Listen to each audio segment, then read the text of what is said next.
Forget New Year, New You. This season is about slowing down, locking the doors, and cozying up at home with the one you really want to do nothing with. Your dog. After the holiday chaos, those quiet nights with a blanket, a podcast, and your pup feel like the reset you actually need. Ollie helps make those moments easier with fresh protein-packed meals made from real human-grade ingredients, so your dog can enjoy some quality comfort food too. Choose from 5 recipes and get a personalized plan for your dog's needs. Meals arrive perfectly proportioned with a scoop and storage container, so serving is fast and mess-free. And with Ollie's in-app on-demand health screenings, supporting your dog is easy, ensuring more cuddles for many years to come.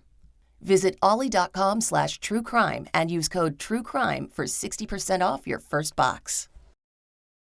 Today's case starts at the Wake County Courthouse in Raleigh, North Carolina. 37-year-old Jason Young, dressed in a light blue collared button-down shirt and a dark-colored sport coat and tie, walks up to the stand to be sworn in. He places his left hand on the Bible and raises his right hand. "Do you solemnly swear the testimony you give this court shall be the truth, the whole truth, and nothing but the truth, so help you God?" he is asked. "Yes, ma'am," he replies. He then sits down and immediately pours himself a cup of water. He likely knows he's going to be up on the stand for quite a while. State your name, please. Jason Young. Jason, did you love your wife, Michelle? Yes, sir, I did. Were you a proper husband to her? No, sir, I was not. Do you love Cassidy? Absolutely. Are Yes, you a good father to her? Yes, sir, I am. Did you kill your wife, Michelle? No, sir. Were you there when it happened? No, sir. Do you know who did it? No, sir, I do not. This is Jillian, and you are listening to Court Junkie, episode 51.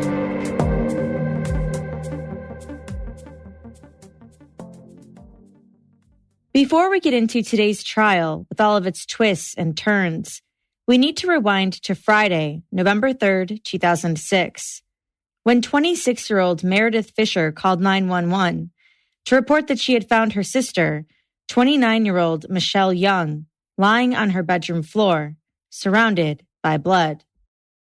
Location emergency? I need an ambulance. It's an emergency. What address are you at, ma'am? Birchleaf, 5108 Birchleaf Road.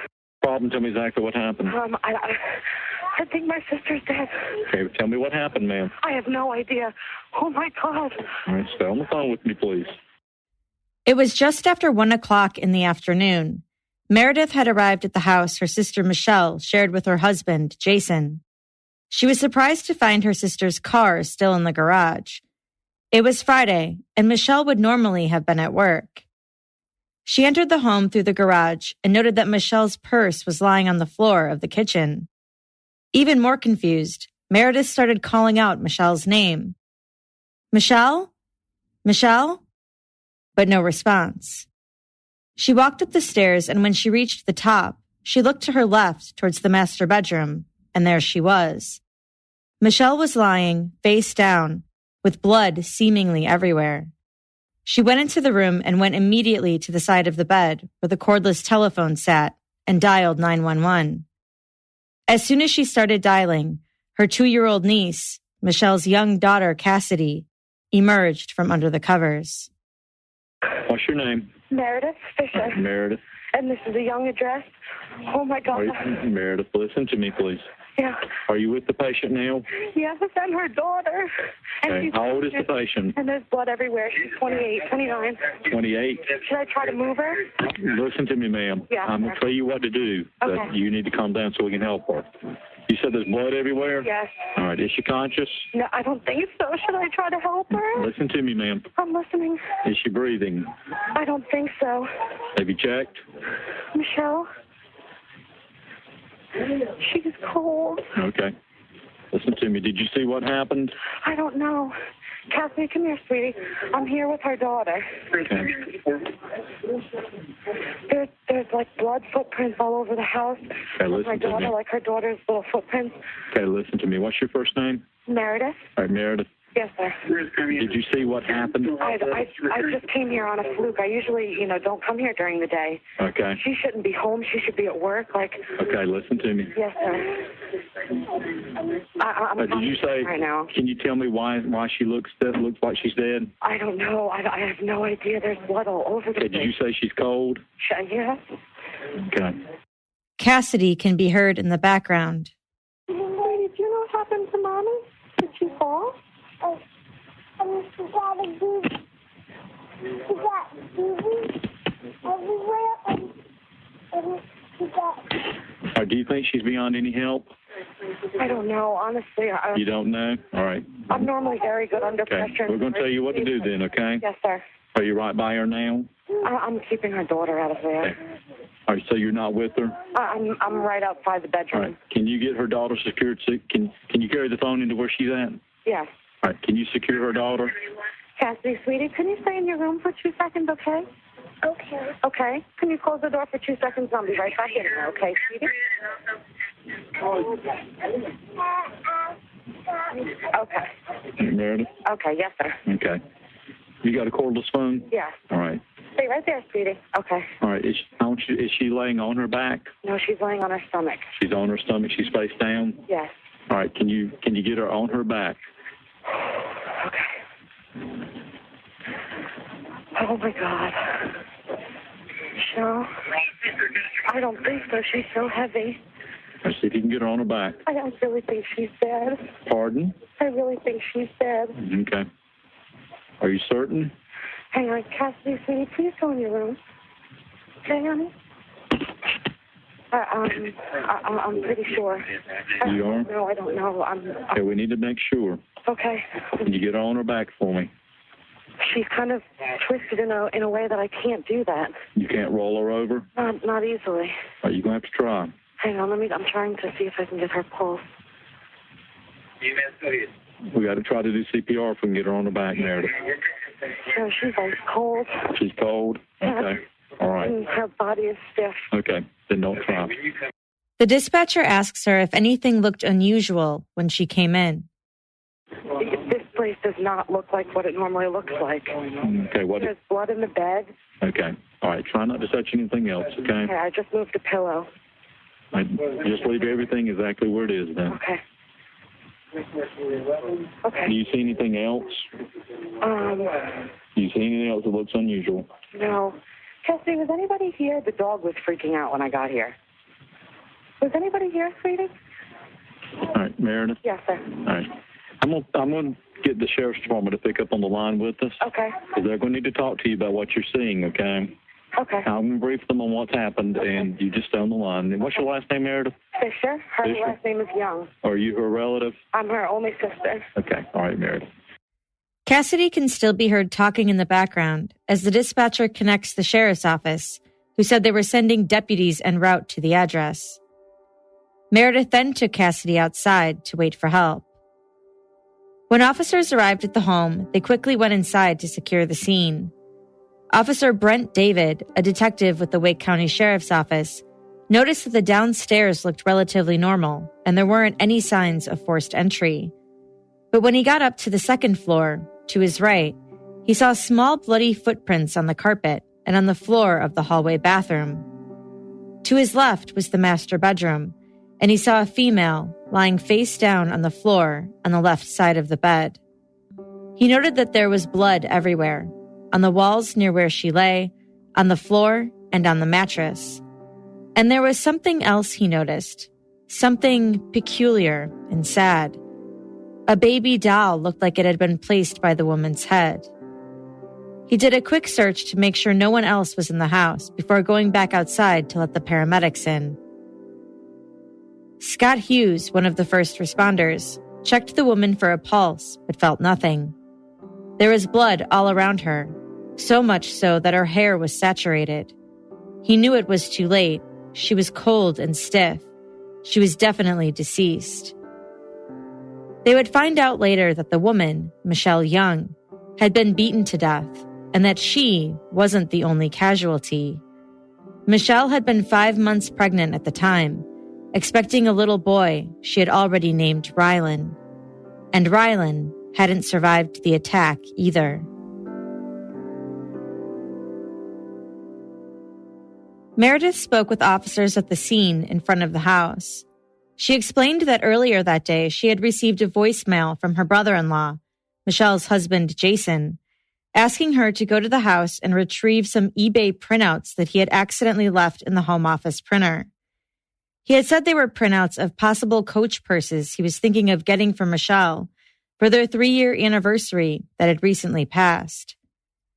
Jason couldn't get them himself because he was out of town, in Virginia, on a business trip. But even though he was out of town, investigators quickly decided that they wanted to talk to Jason as soon as possible about what had happened. Over the next few hours, they interviewed friends and family members of the couple, asking questions about who would have wanted to harm Michelle, and even focusing in on Jason and Michelle's marriage. And there definitely seemed to be things for them to focus on. According to friends of the couple, Jason and Michelle's marriage had its fair share of issues. They were told that the couple often bickered and argued, and that the marriage was seemingly on the rocks. Jason and Michelle's friends immediately picked up on the fact that detectives were setting their suspicions on Jason. Some of Jason's friends even called him to give him a heads up that police were asking those types of questions. Jason was currently on his way back to Raleigh, having been given the news about the death of his wife from his mother. One friend even told Jason that he shouldn't talk to police until he secured an attorney for himself, advice that Jason seemed to take very seriously. Later that night, Jason, along with his mom, sister, and brother-in-law, arrived at Meredith's house, where a small group of their friends and families had gathered. After his business meeting earlier that day, Jason had driven to his hometown of Brevard, just an hour from where his meeting was, to pick up some furniture at his parents' house. When he arrived, his mom, who had heard the news about Michelle from Michelle's mom, after not having been able to get a hold of Jason herself, told him what happened, and they all got in the car and drove to Raleigh. Not long after Jason and his family arrived, detectives arrived there too. They requested to speak with Jason, but he refused, telling them he wanted to wait for an attorney. Instead, he went into a room with Cassidy and laid down with her, while detectives continued to conduct interviews with the others who were there. But even when Jason retained an attorney a few days later, he still wasn't interested in speaking with detectives. Through a court order, detectives were able to collect DNA, saliva, and hair samples from him, as well as take photographs of his body. But they would need to get search warrants to find out anything else. Since they couldn't talk to Jason about where exactly he was that night, investigators looked into his credit card statements to try and put together his complete alibi. And on the surface, it seemed as though his alibi would check out. He really was out of town on the night of November 2nd. But was it possible he still could have had something to do with Michelle's death? One of the first things investigators did was to travel to the Hampton Inn in Hillsville, Virginia, where Jason's credit card statement told them he stayed that night. According to their timeline so far, they learned that Jason had left his house for his business trip around 7:30 p.m. on Thursday, November 2nd. At 7:32 p.m., he stopped and purchased gas at a local gas station. At 9:30 p.m., he stopped to eat at a Cracker Barrel. And around 10:50 p.m., he checked into the Hampton Inn in Hillsville, Virginia. Interestingly enough, when investigators got to the Hampton Inn, they learned that in the early morning hours of November 3rd, a hotel employee had noticed that someone had tampered with the surveillance camera in one of the stairwells, and that one of their emergency exit doors had been propped open with a rock. Investigators checked the hotel's surveillance cameras and were able to identify Jason on camera, checking in at the front desk around 10:50 p.m. that night. 4 minutes later, his key card was used to enter his room. Then, about an hour later, at 11:58 p.m., Jason can again be seen at the front desk, picking up what looks like a newspaper. A minute later, he's walking down a hallway. Could Jason have checked into the hotel and then snuck out, made the 169-mile drive back home to murder Michelle, and then have driven back? The more they dug into the Youngs' marriage, the more Jason really did seem like the ideal suspect. Not only had he and Michelle been notably arguing a lot, but they uncovered infidelity too. Jason had been having an affair with one of his wife's close friends who lived in Florida. And if that wasn't enough, they discovered that Michelle did in fact have a life insurance policy worth $4 million, with Jason as the sole beneficiary. Meanwhile, the case was garnering national attention. In January 2007, People magazine featured it as their cover story, titled Murder on a Quiet Street, and included a 4-page spread with an interview with Linda Fisher, Michelle's mom, pleading for help in solving her daughter's murder. Search warrants were released to the public, and it was revealed that Michelle's wedding rings were missing, and that investigators suspected the killer had taken them off her hand. But despite all the publicity, the murder continued to go unsolved. In July 2007, the Youngs' home went up for sale, and Jason and Cassidy, his young daughter with Michelle, moved to Brevard, North Carolina, to be closer to his side of the family. And while Michelle's family were still able to visit with Cassidy, at least at first, their visits became more and more limited. And so with Michelle's death being unsolved, and with their frustrations of not being able to see Cassidy, Michelle's mom decided to take matters into her own hands. In October 2008, 2 years after Michelle was murdered, Linda Fisher filed a wrongful death lawsuit against Jason. The lawsuit alleged that in the early morning hours of November 3, 2006, Jason Young brutally murdered Michelle Young at their residence. The lawsuit stated that the plaintiff, Linda Fisher, was also seeking a determination by the court that Jason Young willfully and unlawfully killed Michelle or was an accessory before the fact in her murder. Quote, whether Jason Young is determined to be Michelle Young's slayer through this action or through the criminal process, plaintiff seeks a judgment declaring that Jason Young is barred from collecting any life insurance benefits.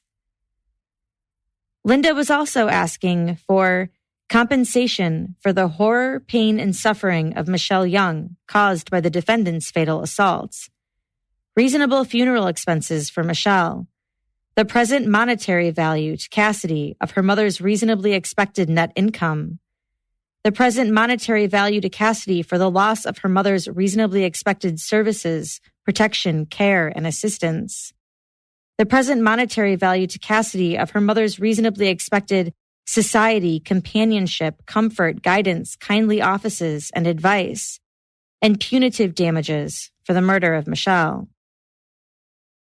Jason had 30 days to respond to the suit, but much to everyone's surprise, he remained silent. And as a result, Superior Court Judge Donald Stevens granted a default judgment. He ruled that because he didn't respond, Jason conceded the civil judgment that holds him liable for Michelle's death. Jason was officially declared as Michelle's slayer, which under North Carolina law meant that he could not collect Michelle's life insurance benefits. Michelle's family was also awarded $15.5 million. Also, meanwhile, Linda and Meredith Fisher both filed an additional lawsuit, this one for custody of Cassidy, alleging that Jason had not provided a stable living environment for her since Michelle's death, and that he was relying primarily on family members to care for her. And again, much to everyone's surprise, Jason agreed to turn over primary custody to Meredith, with Jason having visitation every other weekend, certain times during the holidays, birthdays, and summers. Until finally, in December 2009, Jason was arrested and charged with Michelle's murder. It was clear that investigators felt like they had a solid case against him, but would they be able to get a conviction? Because what many people were thinking as this case was entering the trial phase was that either Jason nearly committed the perfect murder or investigators had the wrong man. Jason went to trial in June 2011. In her opening statement, Assistant District Attorney Becky Holt told the jury that Jason beat Michelle to death, with their 2-year-old daughter just down the hall. He then fled the home, leaving Cassidy behind to find her mother's body. Cassidy walked through her mother's blood, and those tiny footprints were one of the first things Meredith, Michelle's sister, saw when she arrived at the home that afternoon.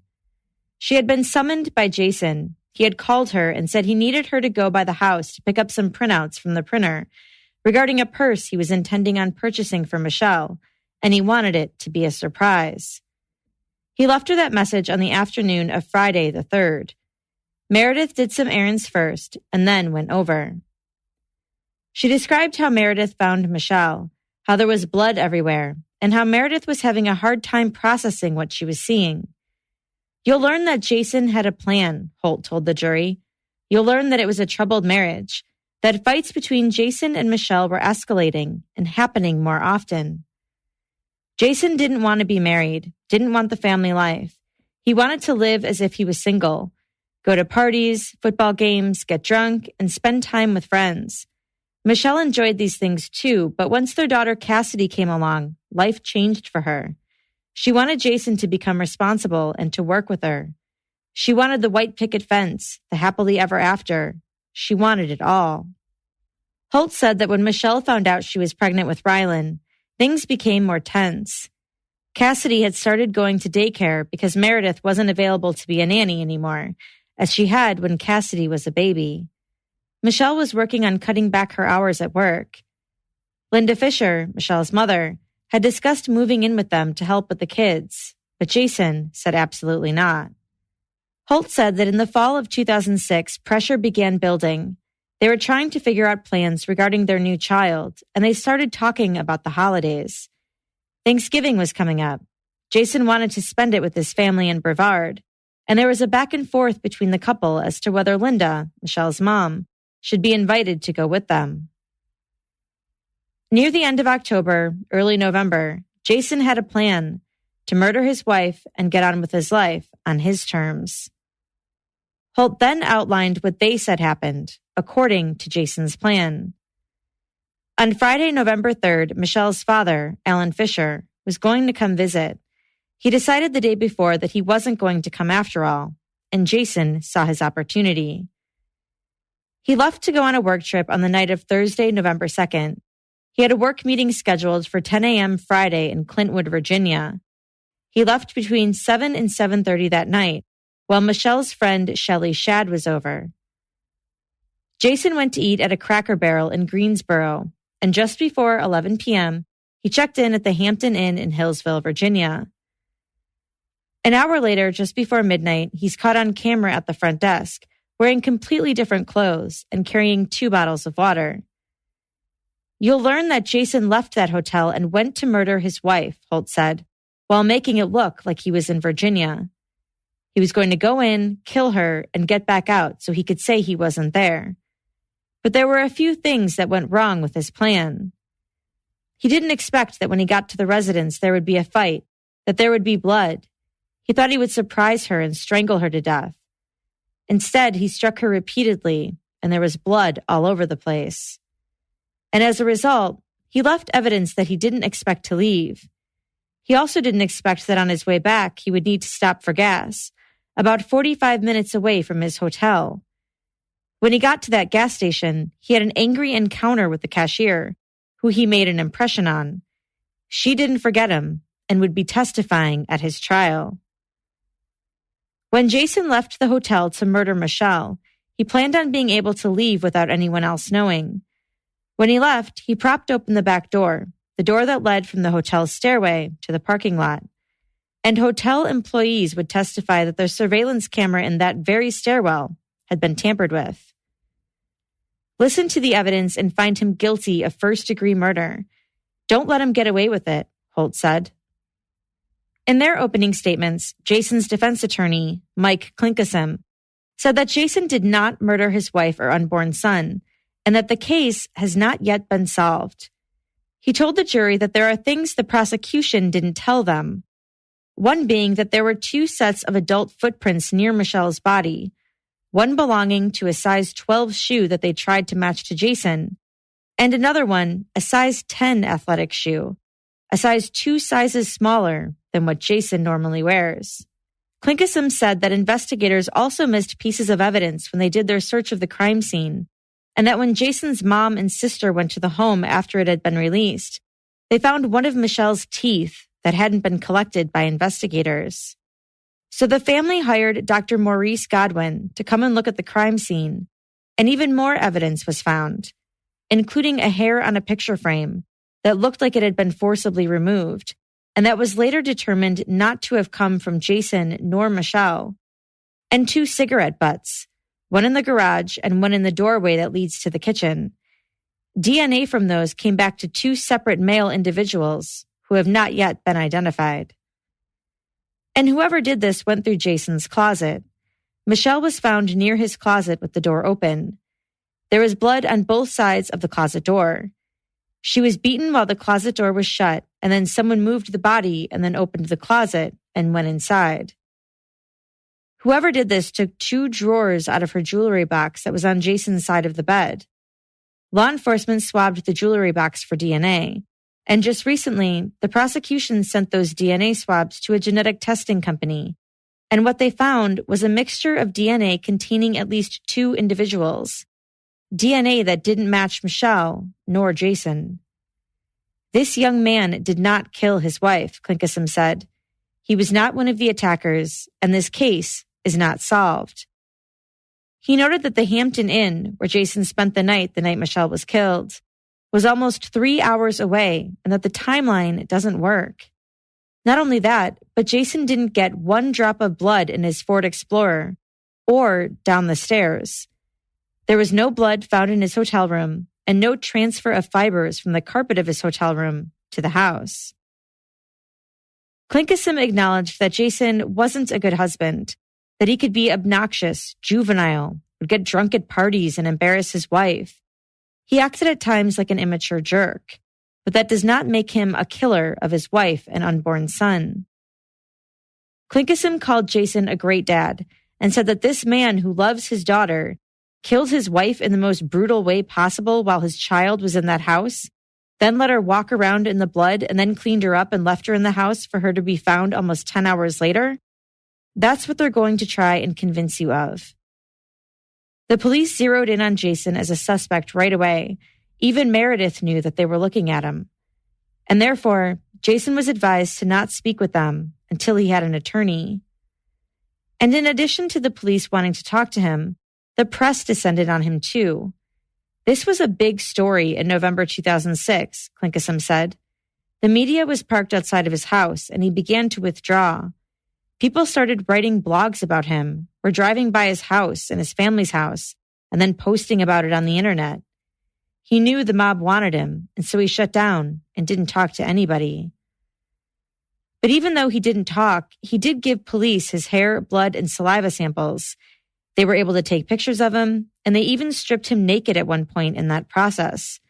And not once did he ask his attorneys to stop them. Jason cheated on his wife, but that doesn't make him a killer, he said. The prosecution has to prove that he drove 3 hours back, brutally killed his wife, and didn't get a drop of blood anywhere outside that house or in his car, and also address why there is DNA at the house that doesn't match anyone who lived there. There is no physical evidence that links Jason to the murder, Klinkesim concluded. The state's first witness was Meredith Fisher. She broke down in the stand while talking about her family. She said they were originally from New York and their parents divorced when she was 15 and Michelle was 18. Their father moved out of the house and she lived with their mom and Michelle until Michelle went off to college at North Carolina State University in Raleigh. She said Michelle graduated in 1999 with an undergraduate degree in accounting. She then went for her master's degree at NC State and graduated the following year, also in accounting. She then worked at several accounting firms before ultimately ending up at Progress Energy, where she worked until the time she died. Meredith told the court that she and Michelle were close growing up, but became increasingly closer as they got older. She said she helped Michelle and Jason plan their wedding in downtown Raleigh in October 2003. It was quick. Michelle had found out that she was pregnant and was about 4 months along when they tied the knot. She said Michelle had always wanted a formal church wedding, so she helped plan it. Meredith moved to North Carolina from New York when Cassidy was born and then never left. She became her nanny and lived with Michelle and Jason for the first 3 months. She had been considering going back to school for her master's in social work and was looking at schools in the area. She committed to being her nanny for a year, and then they would all reevaluate. Michelle was working at Progress Energy, and Jason was in pharmaceutical sales. Meredith told the court that Michelle had lost a baby earlier in 2006, but that in the beginning of July, Michelle told her she was pregnant again. Michelle asked her if she could be the nanny for the new baby, and although Meredith didn't exactly rule it out, she told her not to depend on her because she was trying to pursue her master's. Their mother, Linda Fisher, had retired that June and was planning on purchasing a beach house in the Outer Banks. Michelle wanted Linda to either come back and forth or perhaps even live with them. Meredith said she was well aware of the tensions between Jason and Michelle. She described it as a lot of petty back and forth, bickering, and silent treatment. But there were some serious issues, too. One day, Michelle asked her if she would mind playing the role of a counselor to them. They had been to marriage counseling, but Jason didn't feel comfortable speaking to that counselor. Meredith was going for her master's in social work, specializing in marriage counseling, so Michelle thought it would be good practice, and Meredith agreed. Michelle's main issues were that she wanted Jason to be more responsible, help out around the house, and help her more. And Jason's main concern was lack of sex, and he was upset that after an argument, Michelle would always call her mom or Meredith. Whatever the argument was about, Meredith said, it would always cycle back to those issues. Meredith was asked if she ever heard them mention divorce, to which she said yes. The first time divorce was brought up was in conversation between Meredith and Jason. He and Michelle had gotten into an argument, and he said, "Sometimes I just want to throw in the flag and forget it, divorce her." But then he said that it would be even more difficult to be divorced from her. Meredith said that Jason and Michelle used to like going to tailgates and college football games, that it was a big part of their lives, but that it was also a source of friction. If they couldn't get a babysitter for Cassidy, for example, Michelle couldn't go, but Jason always would. She said Michelle never got to kick back and relax and enjoy a day with friends tailgating. She was always the one responsible for Cassidy. And Jason's relationship with Meredith and Michelle's mom was tense at best. On Friday, October 27th, less than a week before Michelle's murder, Meredith went to Jason and Michelle's house for a counseling session, and she said she talked to them for about 4 to 5 hours. It was approaching the holidays, and Jason didn't want Linda staying there for an extended period of time. Michelle felt like a weekend wasn't long enough, especially over the holidays. They were arguing quite a bit about how long Linda would be staying with them. Jason only wanted her staying there for a weekend max. Meredith said she saw them again the next night, on Saturday, October 28th. Jason and Michelle came into her restaurant where she was working for their date night. She said Michelle told her, "At least we're trying," and said that they were making an effort. But days later, on Halloween, Michelle told her that she and Jason were back to fighting again. And a day after that, on Wednesday, November 1st, Michelle told her that Jason threw a remote at her. She said she had had it, and she told Meredith that she couldn't do this anymore. On Thursday, November 2nd, Meredith said she spoke to Jason. He had left her a voicemail around 11:30 a.m. and said that he and Michelle had gotten into a fight and that he wanted to talk to her about it. She returned his call later that night around 9 p.m. He told her that he had overheard Michelle telling her about their recent fight, and he said that what Michelle said happened isn't what really happened. He said he never threw a remote at her. Jason told Meredith that he was heading out of town and that he was on his way to the Cracker Barrel in Greensboro. Meredith recalled also speaking to Michelle a few times that day, the last time being around 9 p.m. Meredith told her that she could be available to babysit the next day if she was needed. And then Michelle told her that she had to go because Grey's Anatomy was on. The next day, on Friday, November 3rd, she woke up at about 12:15 p.m. to her cell phone ringing. She missed it, and it went to voicemail. It was from Jason, asking if Meredith could go to the house and pick up a printout he had left in the office of their home. That voicemail was played in court. First saved message sent Friday, November 3rd, 2006 at 12:14 p.m. Eastern Time. Hey, what's up, it's Jay. Hope you're doing well. I kind of screwed up last night, and I actually, when Shelly was over there at our house, I was printing up the coach stuff that I was looking at on eBay for Michelle, and they started going upstairs putting cast to bed right before I left. And I stopped printing, but I thought I grabbed that stuff and put it in my bag and take with me, but I think it's sitting there on the printer. I talked to her straight late last night. I don't think she's seen it, but I do want to still surprise her. So I'm going to see if you could do me a huge favor and go over there and see if you can find it sitting there on the computer. I actually am going to go to my parents' house tonight because I'm so far west. I'm heading to their house right now. My phone is getting horrible reception. I haven't gotten any all morning.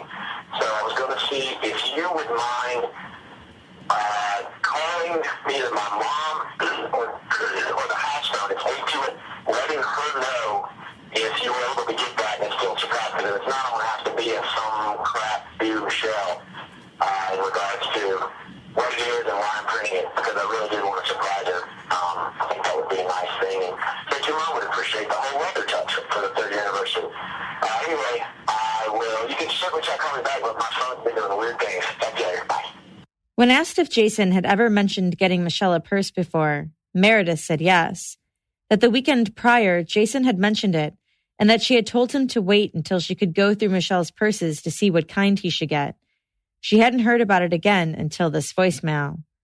So after receiving that voicemail, she went over to Jason and Michelle's house. As she was pulling up, she noticed that the lamppost lights on the driveway were on. It was 1 p.m. at this point, and it was unusual for them to be on at that time. She also saw that the gate was open, which was normally closed because of Jason and Michelle's dog, Mr. Garrison. She told the court that she entered the house through the garage door, which had been previously broken. She was able to pull it up, and she saw that Michelle's car was in the garage, something that she was not expecting. She said she could hear the dog whimpering. She recalled how she saw Michelle's purse on the floor and how she called out Michelle's name, but got no response. She walked upstairs, still calling Michelle's name. She first looked to the right, where Cassidy's bathroom was, and could see what looked like hair dye all over the place. She said she thought, Michelle must be pissed. Cassidy got into the hair dye. But then she looked to the left, into the master bedroom. And what did you see? Michelle lying on the floor. Did you proceed then into the master bedroom? And can you describe what you saw when you got inside the bedroom? A lot of blood, and Michelle laying on the floor. And what position was she laying on? On her stomach. Did you see anyone else inside the room? Not immediately. She said it wasn't processing, that she thought it was a joke at first, but then she started to panic. She went to the side of the bed and picked up the cordless phone. She started to dial 911 when she saw something, or someone, lying in the bed. As soon as I picked up and went to press the number 9, Cassidy looked up out of the bed from underneath the blanket and just kind of stared at me. And had you realized that she was in the room before that point? No. What happened then? She climbed up off the bed and just kind of hugged onto me like a koala bear. And I called 911. Meredith said she couldn't do what the dispatcher was telling her to do, so she tried to put Cassidy in her room, but Cassidy didn't want to go. And then she told the court what Cassidy had been saying on that 911 call. She kept trying to pull me to get Band-Aids and a washcloth. And when you say that, was she trying to take you into the bathroom? Yes. And how do you know that she wanted you to get Band-Aids and a washcloth? She said Mommy has boo-boos everywhere. She needs a washcloth.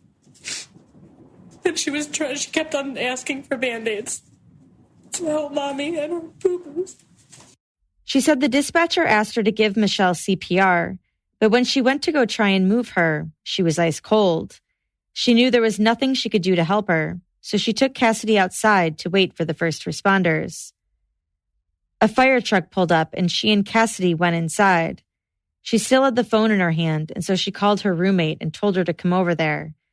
She then called her mom and told her that Michelle was DEAD. She didn't want to say the word in front of Cassidy and told her to get there right away. When asked what Cassidy had been wearing, she said pink pajamas and no socks. She had a little bit of blood that looked like it was stained on the cuticles of her toes.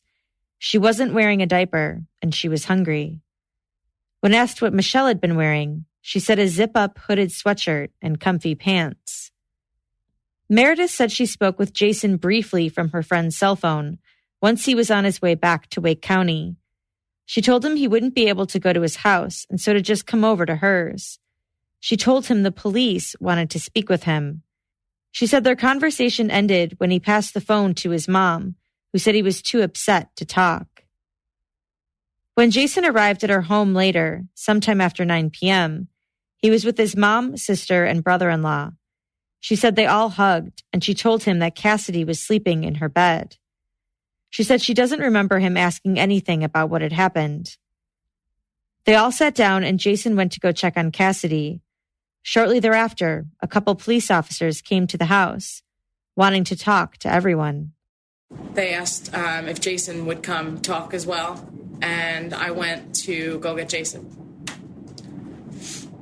And when you say you went to go get Jason, where did you go? Back toward my room. And did you, what happened? He was laying with Cassidy. Cassidy was sleeping, I believe. Still. And what happened? He stayed in there. What did you say to him? That the police are here and they want to talk to us. And what was his response to you? That he was staying there. During cross-examination, Meredith said that she didn't see any evidence that Cassidy had urinated on herself. She was, quote, shockingly clean, and her side of the bed where she had been lying was clean too. She didn't notice any injuries on Jason when she saw him, not on his hands nor on his face, and she said that Jason appeared to be upset that day. She agreed that Cassidy never appeared to be afraid of Jason. Dr. Thomas Clark, the forensic pathologist who performed the autopsy, detailed the injuries Michelle suffered. His exam revealed multiple blunt force injuries, as well as evidence of strangulation, resulting in fingernail marks on the left side of her neck. He said those types of marks are typically made by the victim as they're trying to move something off their neck. He noted that she suffered at least 3 to 4 blows to her left upper arm, had 2 lacerations on her lips, and several of her front teeth had been knocked out. She had at least 13 lacerations on the back of her head, with most injuries proceeding towards the left. There was extensive deep bruising, about 1/2 inch to 4.5 inches. She had an abrasion on the back of her neck and a small linear abrasion on the left side of the back of her neck. On the left side of her head, she had suffered a number of blunt force injuries. There were multiple lacerations that were caused by at least 8 blows to the left side of the head. She had a laceration over her jawbone that broke the skin and caused multiple fractures. Both of Michelle's hands had multiple bruises. Her right hand had a scrape as well as multiple bruises all the way up the thumb, and her left hand had bruising from her arm across the hand and up several of the fingers. Dr. Clark said it was hard to say how many blows her hands took, but probably more than 1 on each hand. When her scalp was cut and rolled forward, he found a linear fracture of her left temple bone, and when her brain was removed, the brain itself was covered with bleeding. There was no evidence of any sexual assault, and he said she was about 20 weeks pregnant. The official cause of death, he said, was blunt force injury to the head, and manner of death was homicide. He said he couldn't tell the order of the injuries and has no opinion of the identity of the perpetrator. Scott Earp, a master deputy with the Wake County Sheriff's Office, was one of the first deputies to respond to the scene. He described what he saw when he came across Michelle's body in the master bedroom. I saw blood on the floor, blood on the bed. I saw the female still had a leg up on the bed, and she was face down. I did not see any injuries, but I knew there were injuries because of the blood that was around her.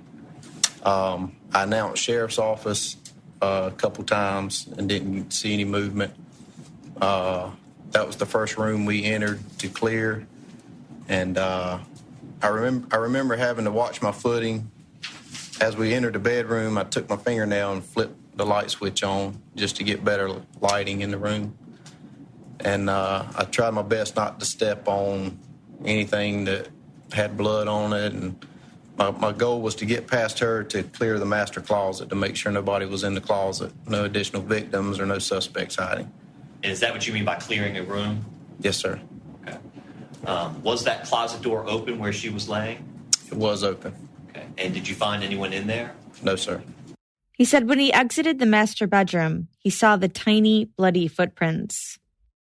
Where do y'all go from there?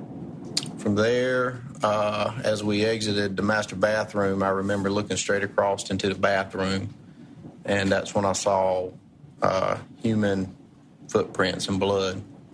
And it was kind of zigzagged over the foyer.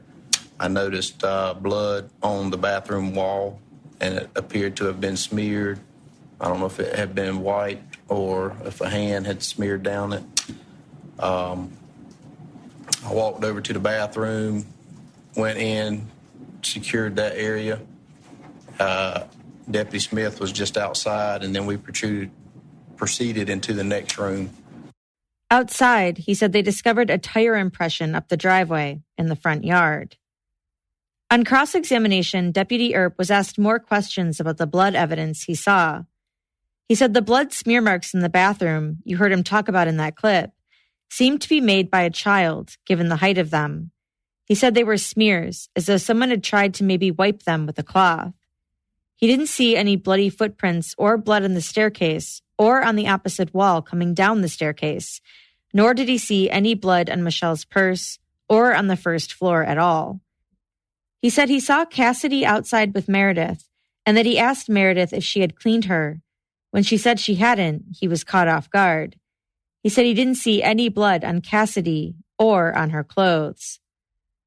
While standing in the driveway, he saw Meredith make 2 phone calls. He noted in his report that she didn't appear to be upset until another officer came up to talk to her. One of the next witnesses was Shelley Shadd, a close friend of Michelle's, and someone who was perhaps the last person to be with Michelle before she was murdered. Shelley took the stand and was asked to describe Michelle and Jason's relationship. She said it was volatile, that they had good days and bad days, but there seemed to be more bad. She said Jason made it very well known in their circle of friends that he was upset about the lack of sex in their relationship, and that another point of contention was that Linda Fisher and Jason didn't get along. She told the story of a party that was held at her home in September 2006 after a football game that their group of friends had gone to. Shelley called Michelle's cell phone to invite her over too, but couldn't get a hold of her. Everyone else came over, including Jason. At one point, someone dared Jason to urinate right there, and so the next thing she knew, he was standing in her living room, urinating on her rug. Shelley's fiance took him and put him in the shower, and Jason then ran out, wearing only his birthday suit. The next day, Shelley said she found out from Michelle that Jason had told her that she couldn't come, that it was a party for the guys, no girls allowed. Shelley and her fiancé got married in October 2006, a little over a month prior to Michelle's murder. On her wedding weekend, Michelle was visibly upset the whole weekend about a fight that she and Jason had had, and the fact that he didn't get her anything for their anniversary. On Thursday, November 2nd, she and Michelle had plans to eat dinner and watch Grey's Anatomy at Michelle's house. She said she didn't expect that Jason would be there that night. Michelle had told her that he was going out of town. She said that when she pulled into the driveway, it was pitch black by the side of the house. Jason was there. He was upstairs getting ready to go on his trip. They had a casual conversation about her wedding photos, and he gave her some clothes that belonged to her husband. He told her that he was driving 3 hours to Virginia and was going to stop at a Cracker Barrel on the way. She said he left with his luggage at about 7:30 p.m. That night, she, Michelle, and Cassidy ate dinner, and then Michelle gave Cassidy a bath. Cassidy then went to bed wearing fleece pajamas, the same pajamas she was found in the next day. She said Michelle was dressed in workout clothes, a white undershirt, and a red fleece. She noticed that Cassidy had used the bathroom by herself that night while she was there. She said the heat was broken and she had to keep her coat on the entire time. She recalled Michelle being very sad that night. Her father had recently been diagnosed with cancer, and she and Jason had argued the day before about Michelle's mom and the holidays. She told the court about an eerie conversation, in hindsight, that she had with Michelle that night. We talked, we kind of got up briefly, and, I just kind of asked her, do you ever get scared you're alone? And she just kind of said, oh, Jason's heard noises lately, and, she said, but no, she's just very and her words to me were, if someone's going to break in to kill you, they're going to kill you.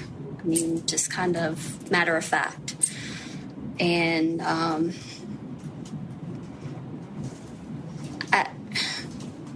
I can tell you is that there was just something was weird to me that night. And, certainly after the fact, you can make more of it than truly maybe at the time. But, I just had a weird feeling there, and, sitting in front of open windows and just an eerie feeling. And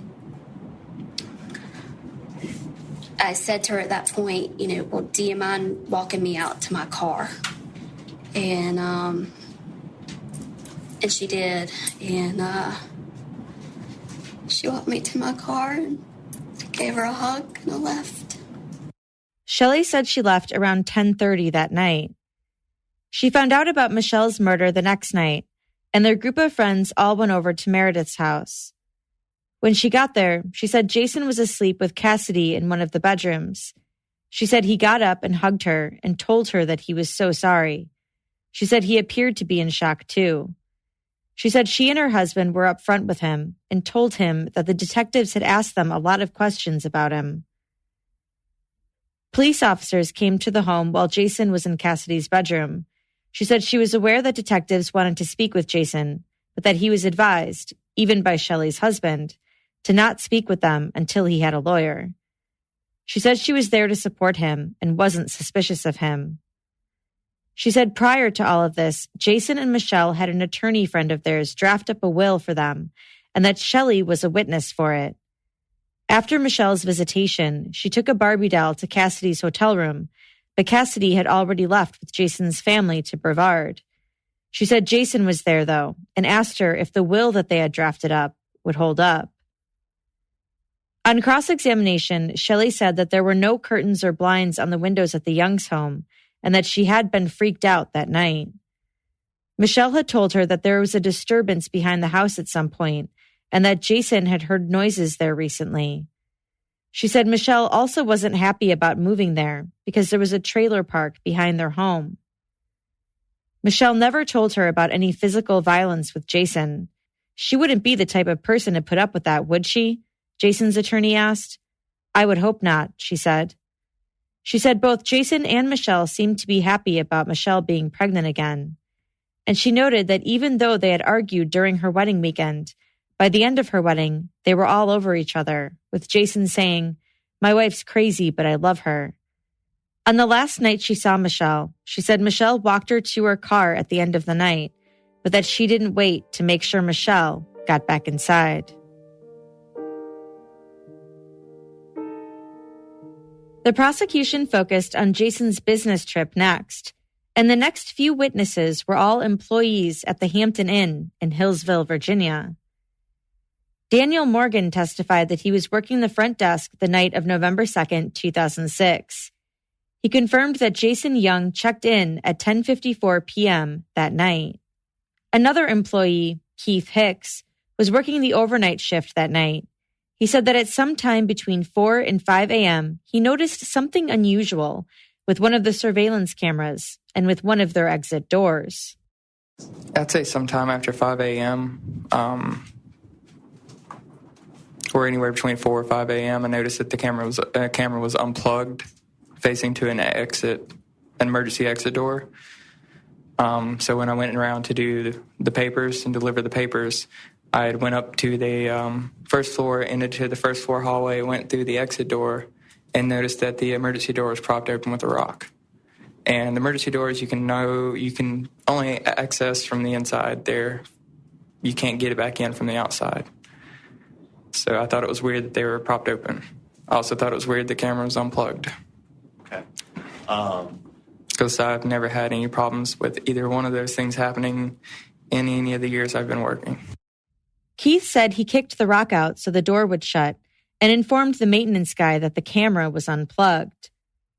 About 15 to 20 minutes later, he looked back at the camera monitor and noticed that that same camera appeared to have now been moved. It probably wasn't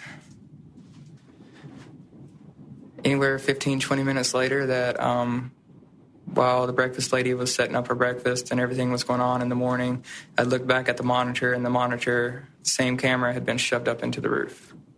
Now, explain what you mean to this jury about shoved up into the roof. Someone had come in, I'm assuming it's whoever unplugged the camera, and seen that the camera was unplugged and did not want to be seen, and they took their hand and they shoved it up into the ceiling. So the only thing that the camera was facing was the ceiling. Okay, so it was redirected and pointed somewhere else now? Yes. Where does the camera normally point? Straight into the stairwell so you can see who's coming down and out through the emergency exits. Okay. And when you then noticed this monitor, what were you able to see from the camera angle? Just a hazy image of a tile. The ceiling like tile? the ceiling, yeah. Okay. Couldn't really figure out exactly what, if it was, facing the wall or the ceiling. It was just different, so I had to go look at it again. Okay. Did you do that? Yes. And what did you see? I just seen that it was just pushed up, just directly up. Was that how you and Mr. Goad had left that camera when y'all plugged it back in? No. He said he had an uneasy feeling about it, and so he informed his manager when she came into work. On cross-examination, Keith said the door that was propped open was an emergency door, that you couldn't get in from the outside. There was a glass door next to it, however, with a sign that noted that it was locked and was keycard entry only from 11 p.m. until 6 a.m. Elmer Goad, the maintenance employee at the Hampton Inn, testified that investigators asked him about the room Jason stayed in that night, room 421.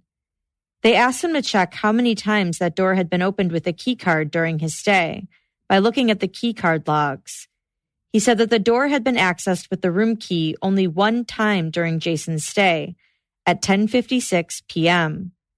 And then the next morning at 11:41 a.m., housekeeping used their card to open the door and clean the room for the next guest. Jennifer Marshall, the general manager at the Hampton Inn, testified that this was the first and only instance of the cameras having been tampered with. She pulled the surveillance images from that night for the investigators. These images were then shown to the jury. The first surveillance photo shows Jason at the front desk at 10:49 p.m. Another photo shows Jason with his luggage at the elevators shortly after, presumably heading upstairs to his room. The next photo shows Jason entering a door on the east side of the building at 11:58 p.m. That door either leads to the pool in one direction or the lobby in another. About a minute later, Jason can be seen at the front desk. And shortly after that, still just before midnight, a man can be seen walking down the first floor hallway on the west side of the building. When asked about their checkout process, Jennifer said that guests don't need to come down to the front desk, that they just need to be out by 11. On cross-examination, Jennifer recalled an incident where a couple had turned a camera in a different direction because they were sneaking people into their room, something she hadn't remembered until Jason's attorney brought it up. The next witness was a woman named Gracie Doms. In November 2006, Gracie was working as a cashier at the Four Brothers convenience store and gas station in King, North Carolina. She told the jury that at a certain time of night, typically around 9 p.m., the gas pumps at the station are turned off. And so in order to use them, all customers have to come inside the gas station and prepay before pumping gas. At about 5 or 5:30 in the morning on Friday, November 3rd, 2006, she said that a white SUV pulled up and went to one of the gas pumps. A man got out and tried to push the button to turn the pumps on multiple times, but due to their protocol, Gracie said she kept hitting the ignore button so the man would come inside. She said that one of her regulars was in the store and he noticed the man too. He opened the door and called out to the man that it would be best for him to come inside. So the man came inside the station and asked her what was going on, and she said that he needed to either pay in cash or give her a credit card with an ID in order to turn the pumps on. She said he became angry and started cussing at her. She said she told him, "Well, that's my job," and he threw a $20 bill at her. He then put $15 worth of gas in his car and then drove away. Detectives came into the store a few days later and asked her if she had seen a white SUV come into the station on November 3rd, and they showed her a photo. She said yes and identified the SUV from the photo. She explained what had happened, and then they showed her a photo of Jason. She said she was able to positively ID him as the man that she encountered. She said she later found out that there were video cameras at the store, but that they didn't work. On cross-examination, Jason's attorneys brought up some seemingly inconsistent statements that Gracie had made to detectives. In their first interview on November 6, 2006, when officers first came to see her, she said she didn't remember them asking her to describe who she saw, that she had only ID'd him from the photo they showed her. Then, 6 months later, in May 2007, she spoke with detectives again. She described the man as a white male, late 20s to early 30s, wearing a shirt, no coat, and possibly wearing blue jeans. The next 3 times she met with prosecutors, she couldn't recall what he was wearing. And then on May 20th, 2011, she attended a hearing in this case, where she was asked if the man was bald or had hair. She said he had a little bit of hair, but couldn't remember what color. Asked about height and weight, she said, "He was just a little bit taller than me." Jason's attorney noted that she was about 5 feet tall. And just a note to my listeners, since you likely don't have a photo of Jason in front of you right now, Jason Young has a pretty good head of blondish hair, nowhere near bald, and later testimony determined that he is 6'1", definitely well over 5 feet tall. Keith Patterson, a lead analyst at AT&T, testified about Jason's cell phone activity on November 2nd and November 3rd, 2006. On November 2nd at 10:39 p.m., Jason checked his voicemail. At 10:41 p.m., he called a woman named Michelle Money, and they spoke for almost 10 minutes. The last phone call made or received to or from Jason's cell phone was at 11:42 p.m., which was another call with Michelle Money, which lasted a little over a minute. The next phone activity was the following day on November 3rd at 7:40 a.m. to his mom, Pat Young. This call was made from a different tower than his last call the night before. This was about 30 miles away from the Hampton Inn. Throughout the morning, Jason made and received several phone calls, some of them lasting for 0 seconds, which could mean that he may not have been able to get hold of the person or that they were dropped calls. The majority of these calls were to his mom, 28 calls in total. He also tried calling Meredith numerous times, as well as Michelle Money. And in the afternoon, he received numerous phone calls, many from Michelle's mom, Linda, that went to his voicemail. Next, the state focused on the crime scene, calling Mike Galloway with the City County Bureau of Identification, or CCBI, to the stand. Galloway told the court that he supervises crime scene investigators and that in this case, he responded to the scene, examined the crime scene, processed Jason's Ford Explorer, and went to the Hampton Inn. Videos and photos of the crime scene were shown to the jury, and Galloway walked them through what they were seeing. He started by saying that there were no signs of forced entry into the residence. There were no broken windows, and the back door was unlocked.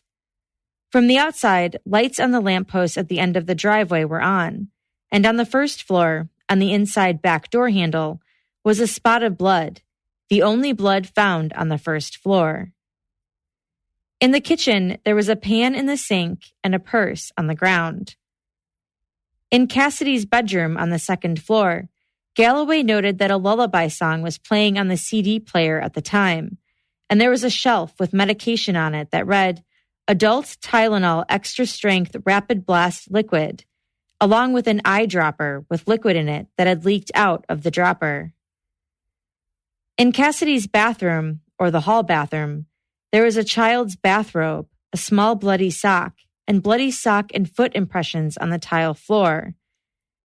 Also on the second floor was what they called a bonus room, and Galloway said that the TV and treadmill were both on. Although the treadmill wasn't running, it was just on. The door to the master bedroom was found open. On the bed was a child's doll, a pair of children's shoes, 2 TV remotes, and a pair of sunglasses.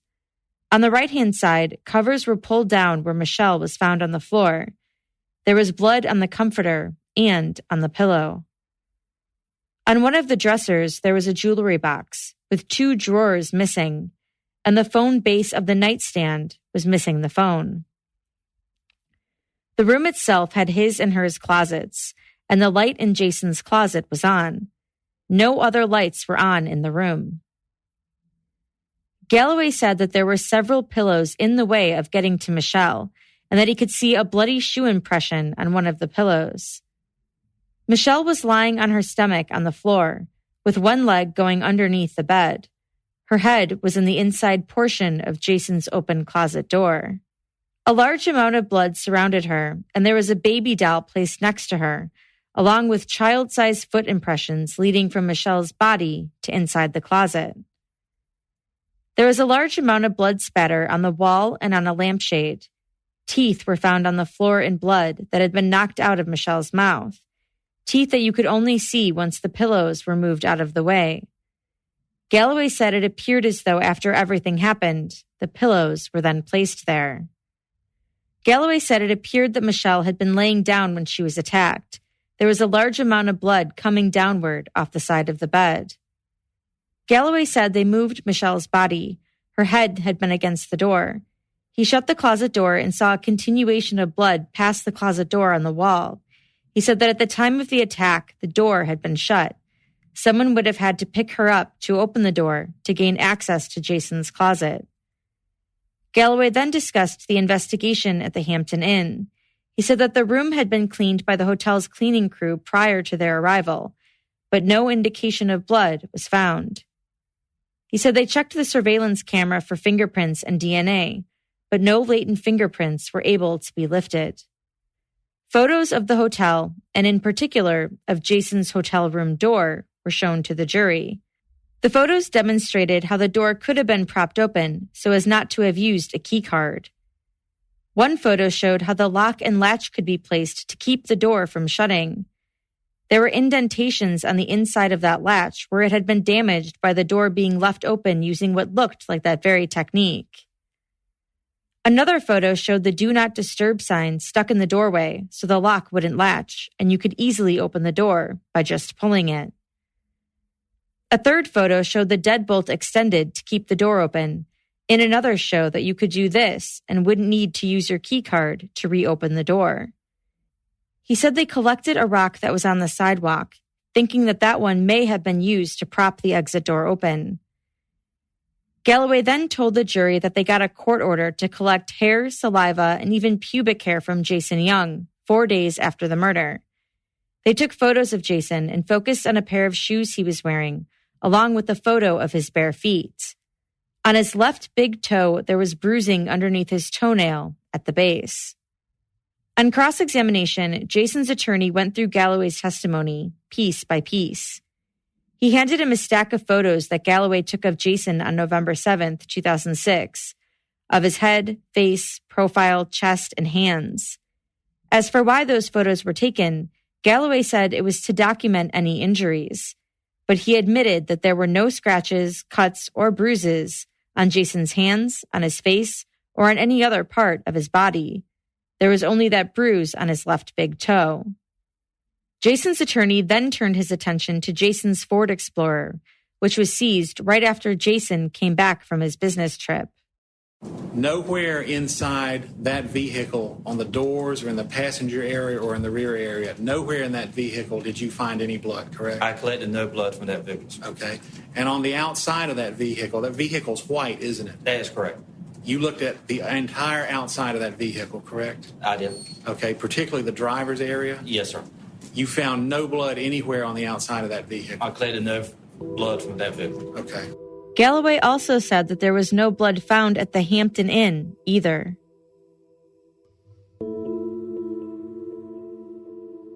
Jason's behavior was another focus of the prosecution at trial. Not only his behavior and unwillingness to speak with investigators after Michelle's murder, but his behavior during his marriage to Michelle as well. One of the best examples of this was when one of Michelle's friends, Michelle Money, was called to the stand. To avoid any confusion with Michelle Young, I'm always going to refer to Michelle Money by her full name. Michelle Money testified that she went to college with Michelle and was one of her sorority sisters. They stayed friends after college, and in fact, they had a group of friends and spouses who would go on vacations every year together. Michelle Money and her husband lived in Orlando, Florida at the time of Michelle's murder.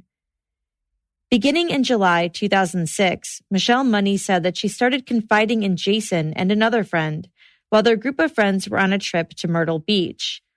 Michelle Money was having some problems with her marriage and suspected her husband of cheating on her. 2 months later, in September 2006, their group of friends met up in Raleigh, and Michelle Money and her husband stayed with Jason and Michelle.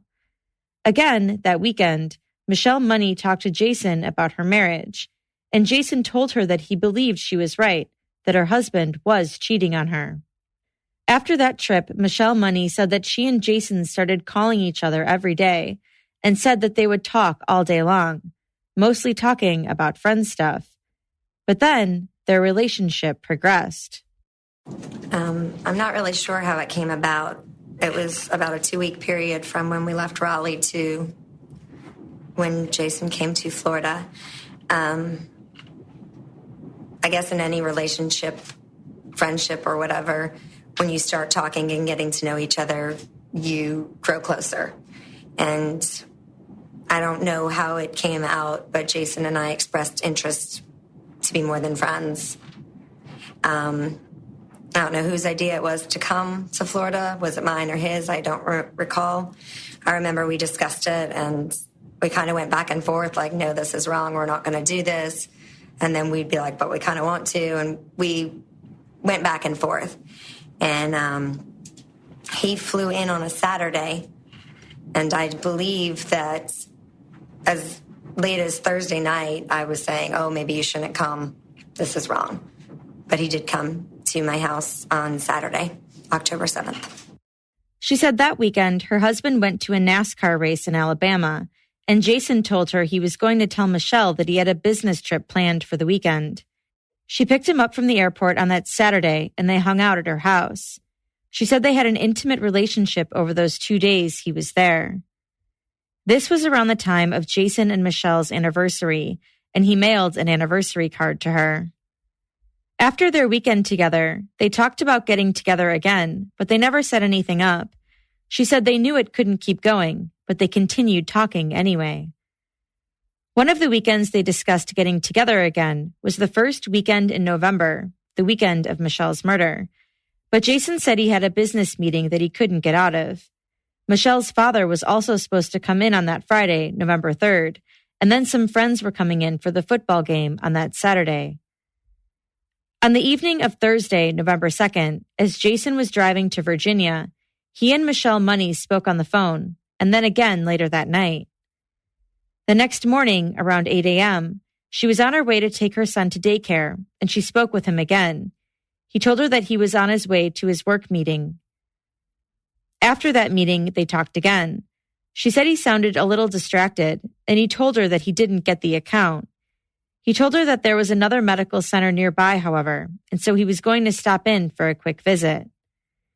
He told her that he had been looking to buy Michelle a Coach purse and that he had left the printouts in his office and was afraid that Michelle would see them.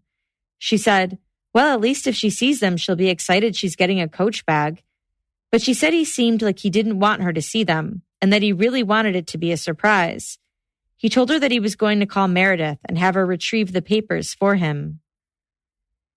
Later that day, sometime between 1 and 2 p.m., Jason talked to her when he was on his way to his parents' house in Brevard to pick up some furniture. But she said they got disconnected, and later that evening, she called him and left him a voicemail around 5 p.m. She told him to have fun with his family and that she'd talk to him later. At 8:30 that night, a friend told her to go to the website of a local news station where she saw that Michelle had been found dead. After she returned to Orlando after Michelle's funeral, she said detectives showed up at her house a few weeks later, asking her about her contact with Jason prior to the murder. She admitted to the affair, and they took her laptop to analyze it. Michelle Money said that the detectives came back to speak with her many times. She and Jason kept in touch that following year, talking mostly over email.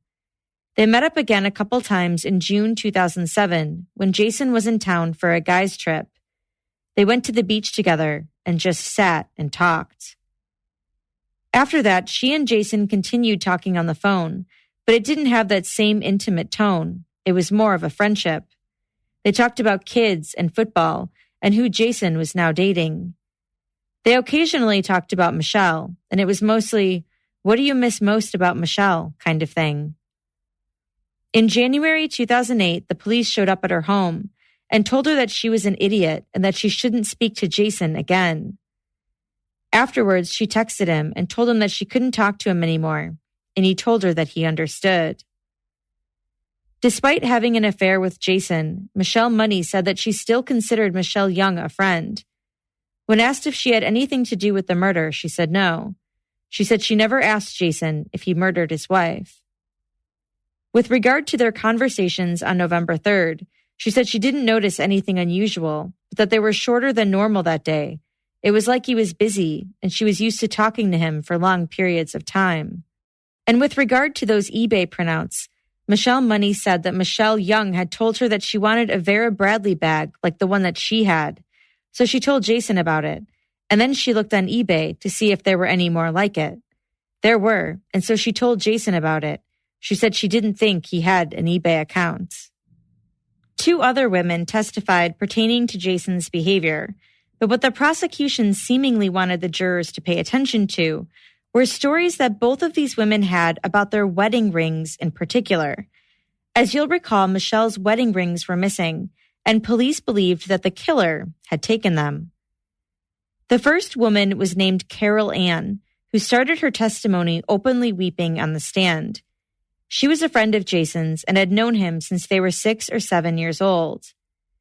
She was in Raleigh in October 2006 for a class that she was taking. Jason had told her that she could stay at his and Michelle's place. Michelle would be out of town for part of the time, but would be back after a couple of days, and so Carol Ann agreed. She told the jury that she was excited to meet Michelle and Cassidy. On the first night she was there, she and Jason stayed up drinking beers, until she eventually fell asleep on the couch. When she woke up, Jason was laughing at her and told her to go look in the mirror. He had drawn a goatee and mustache on her face while she was sleeping.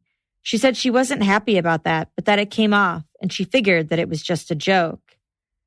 On another night she was there, while Michelle was still out of town, she and Jason ended up having sex on their couch. She cried on the stand as she recalled what had happened. Afterwards, she said she told Jason that they couldn't tell her husband or Michelle because she didn't want to hurt them. The next night, Michelle returned to the house and Carol Ann finally met her. One night, they were all eating dinner and she recalled a bizarre incident involving her wedding ring. We were sitting around the dinner table and there was some mention of jewelry, and it was just a simple, "Can I see your ring?" And I guess I handed it or gave it, or, to hand my hand over or whatever. Who said, "Can I see your ring"? Jason did. And you said prior to that there had been some discussion about jewelry. Yeah, I can't remember why he asked to see my ring, but there was a conversation going on that would have engaged him to ask that question. And you indicated either handed over the ring or held out your hand. Yeah, something like that. I can't remember exactly what happened. Right. Well, what was the next thing that happened? He pretended to swallow it or swallowed it. I don't know if it really happened or not. What did you see him do? Just like that. What was your reaction? I mean, first I thought it was a joke and was like, all right, enough, give it back. And I was told that I couldn't get it back until it passed. And I was, at first it was typical joke, and then I was annoyed because it was my wedding ring. And then the next day he gave it back to me. After Michelle's murder, she kept in touch with Jason for a little while, but eventually cut off contact with him. The next witness was Genevieve Cargill, Jason's former fiancée. She said they started dating in 1997 and had set a wedding date for May 6, 2000. In late November or December 1999, they went to a wedding out of state in Grapevine, Texas. After Jason had a lot to drink at a brunch prior to the wedding, they got into an argument in their hotel room, and Jason demanded that she give him her engagement ring back. She told the court that she had never gotten the ring sized, and so the ring was about a half an inch too small for her and was difficult to take off. So on this occasion, when the defendant told you to give the ring back, how did you respond? Well, I was nervous and reminded him that there was no way that the ring was going to come off. And what did he do? Overall, yes. At that point, that's when he became extremely agitated with me and then came after me to get the ring. And when you say came after you, what did he do? He began trying to pull the ring off, and it wouldn't come off. So at that point, I was becoming very emotional and upset, and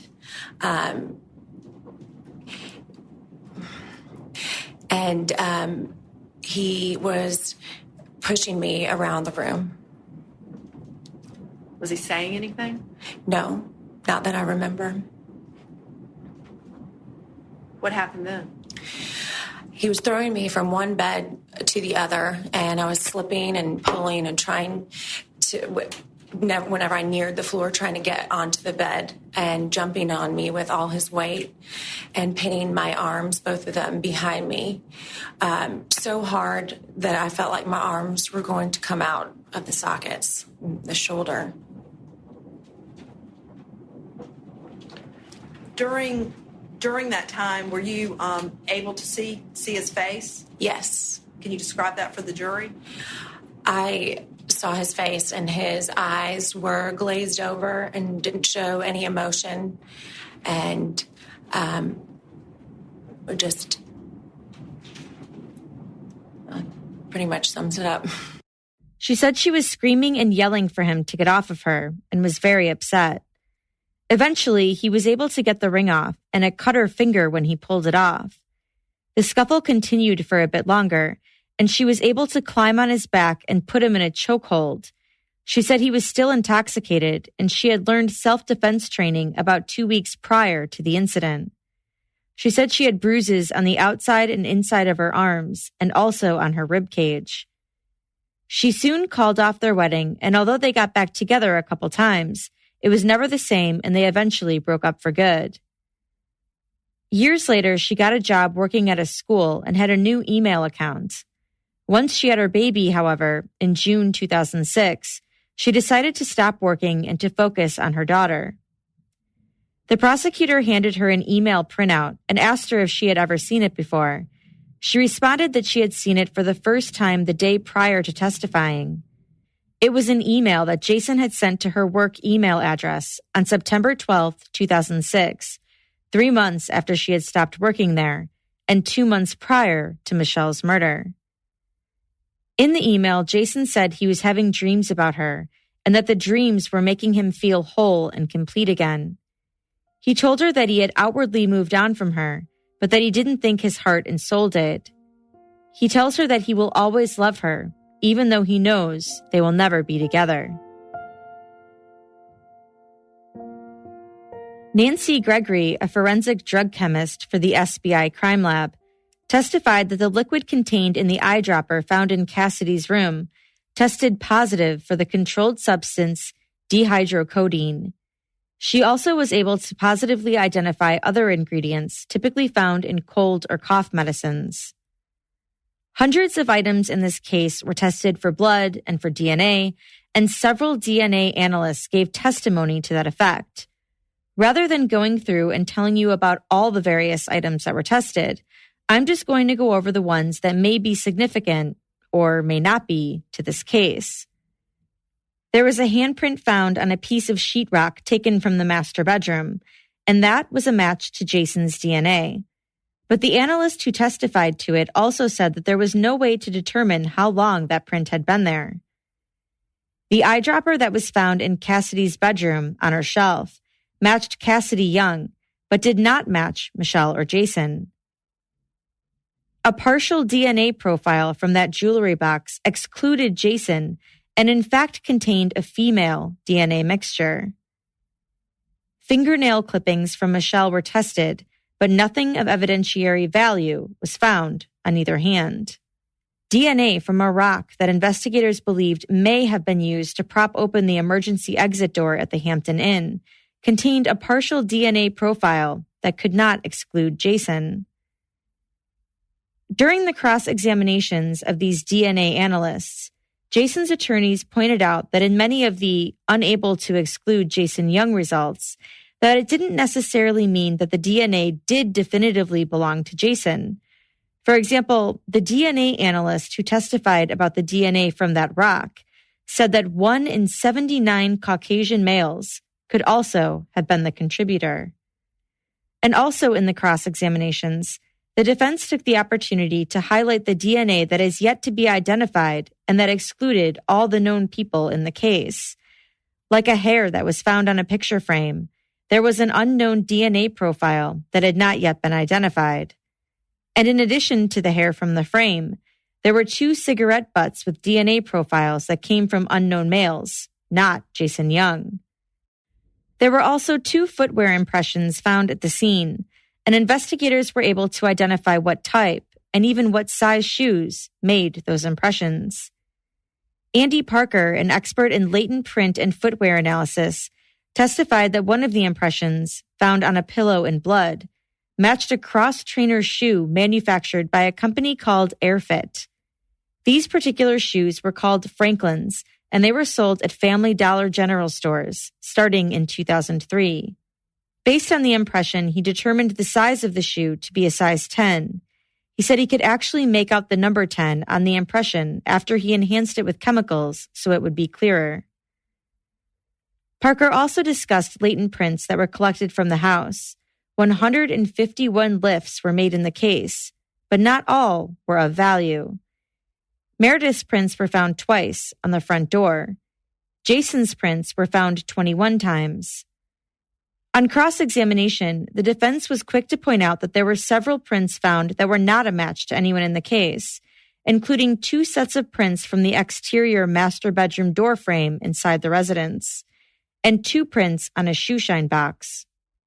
He said the print impressions were tested for blood and the results for all of them were negative. There were no finger or palm impressions whatsoever at the crime scene that tested positive for the presence of blood, only the footwear impressions. Parker said that the 2 footwear impressions were made by 2 different pairs of shoes, but he said he has no way of knowing how many people wore the shoes. Jason's attorney brought up an interview, however, that he had with a detective where he told him that he was confident that they were worn by 2 different people. If I showed you Sergeant Sternberg's report about his conversation with you, do you think that would help you? Potentially, but I just don't recall making that statement. And if I did, maybe it was misstated. As far as two different people can take their shoes off and put different shoes on, or it could have been two different people. It could have been the same person. I really have no way of knowing that.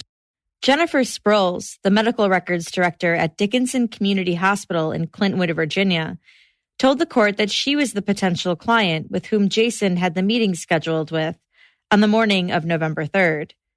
Their meeting was scheduled for 10 a.m., but she said Jason showed up around 10:30. She said he was dressed professionally and he was acting normally, maybe a little bit nervous, but nothing out of the ordinary.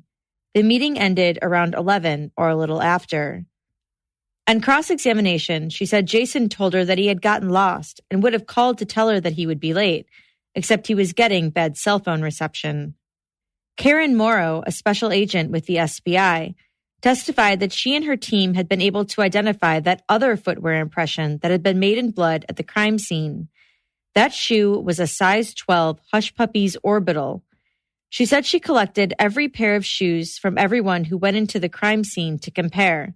22 people came to her office, and she was able to exclude all of them.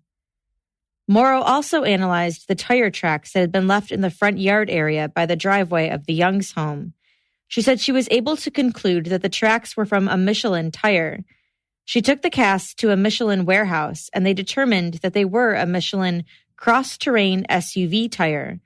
Since she didn't have possession of Jason's SUV at the time of her testing, she was unable to say with certainty that they came from his car, only that they were a cross-terrain SUV tire. Greg Tart with the SBI aided in the search warrants issued after Michelle's murder. He said he searched Jason's sister and brother-in-law's house and Jason's mom's house, as well as a storage unit that the Youngs had rented after the murder. The main items they were looking for were known items from the case that hadn't yet been recovered, namely the Hush Puppies and Franklin shoes, the shirt Jason was seen wearing on the surveillance video from the Hampton Inn, Michelle's wedding rings, and jewelry that was missing from the jewelry box in the master bedroom. None of those items were ever located. Tart told the jury that they had, however, come across a receipt from DSW from July 4th, 2005. The purchase was made using the Young's DSW card, and the item purchased was a Hush Puppies Orbital, size 12. There was also another purchase from DSW that they discovered that was made after the murder on November 7th, 2006. This one was for a pair of Clark's brand Phantom shoes, also size 12. Beth Whitney, a computer forensics examiner, examined the internet history from the computer at the Youngs' home. She found 4 internet searches of interest. 2 on Yahoo.com for The Anatomy of a Knockout and Head Trauma Blackout. 1 on Ask.com for Head Trauma Blackout, and 1 on WebMD for head trauma. She said there were no date or timestamps on the searches, but the logs kept in internet history were there from August to October 2006. She told the court that 1 to 2 weeks prior to the murder, likely during the last week of October, the settings had been changed to delete the history. And because of this, the searches were sent to what's called unallocated space, where it will eventually be written over by something else you do.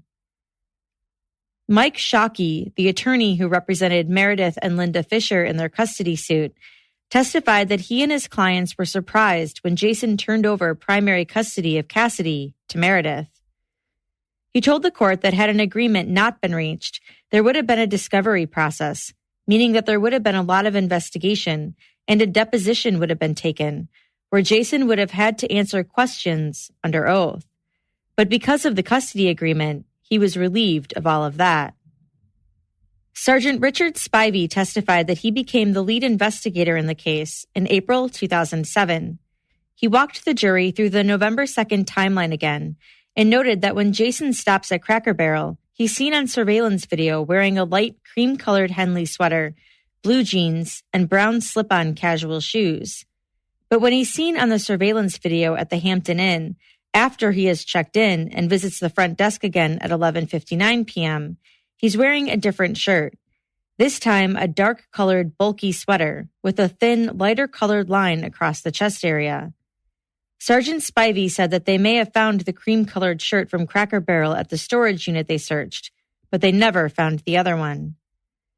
After Jason's car was seized, they removed an atlas from his vehicle.